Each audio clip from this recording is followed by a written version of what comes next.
நலாஸ் நாட்டு சர்க்கரை நலமுடன் வாழ நலாஸ் இந்தியாவிலேயே நாட்டு சர்க்கரைக்கு ISI முத்திரை மற்றும் அக்மார்க் அங்கீகாரம் பெற்ற ஒரே நிறுவனம். தொடர்புக்கு 9047045000.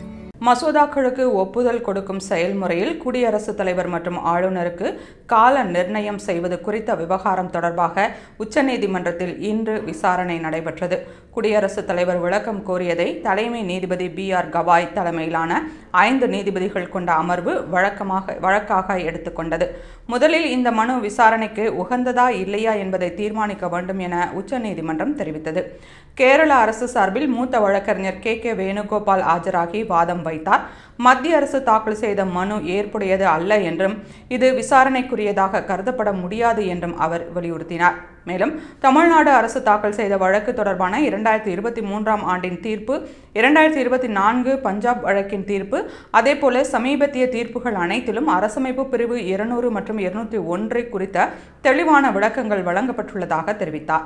அதோடு 18,000 பக்க தீர்ப்புகளில் மாநில சுயாட்சி, மத்திய மற்றும் மாநில அதிகாரங்கள் உள்ளிட்ட அம்சங்கள் விரிவாக ஆய்வு செய்யப்பட்டுள்ளன என்றும், பஞ்சாப் வழக்கில் 3 நீதிபதிகள், தமிழ்நாடு மற்றும் தெலுங்கானா வழக்குகளில் தலா 2 நீதிபதிகள் தீர்ப்பளித்தனர் என்றும் குறிப்பிட்டார். இத்தகைய வழக்குகள் அதிகரித்து வரும் நிலையில் ஒவ்வொரு முறையும் 5 நீதிபதிகள் விசாரிப்பது சிரமம் ஆகும் எனவும் அவர் வாதிட்டார்.